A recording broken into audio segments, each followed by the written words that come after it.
Welcome to this explainer, where we are going to completely shatter the myth that you need massive piles of cash to start a successful business.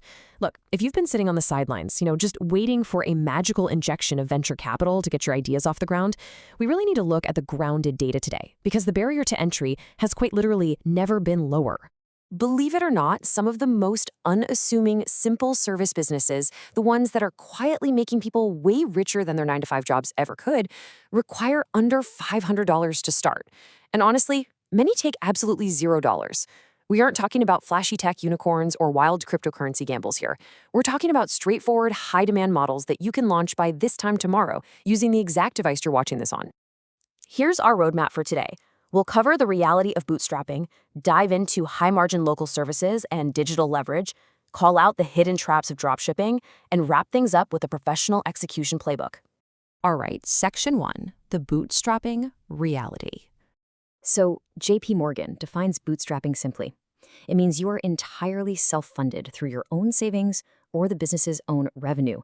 And right now, as venture capitalists really tighten their belts and demand way more discipline, relying on your own resourcefulness instead of outside cash has become a massive and frankly necessary trend for modern founders.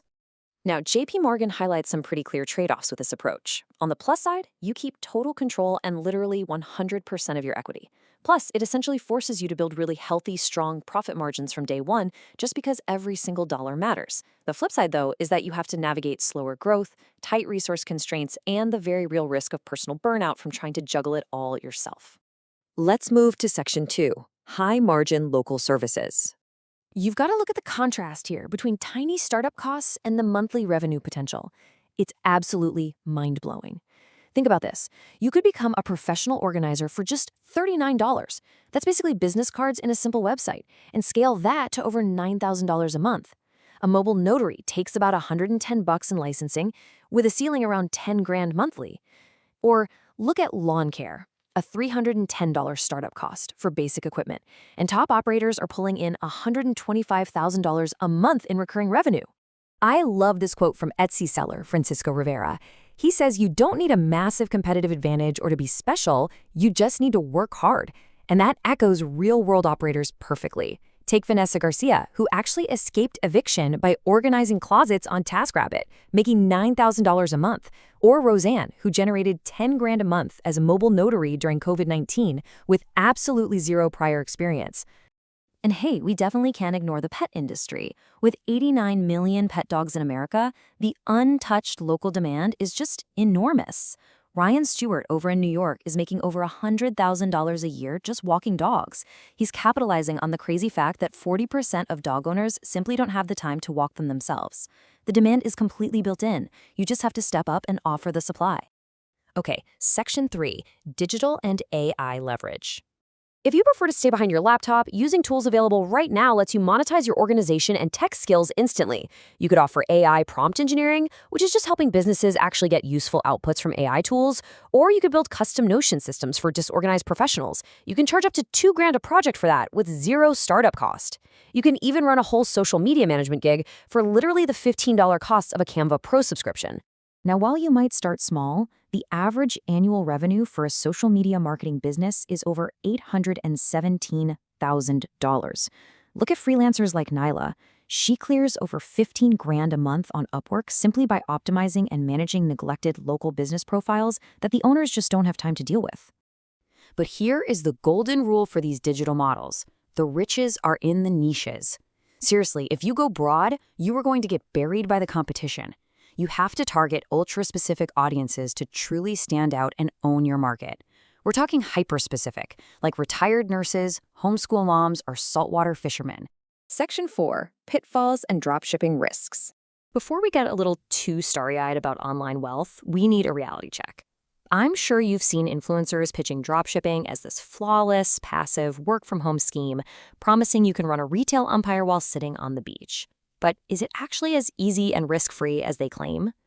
Let's break down the actual mechanics. Wikipedia defines dropshipping as a model where you, the seller, accept orders without actually keeping any stock yourself.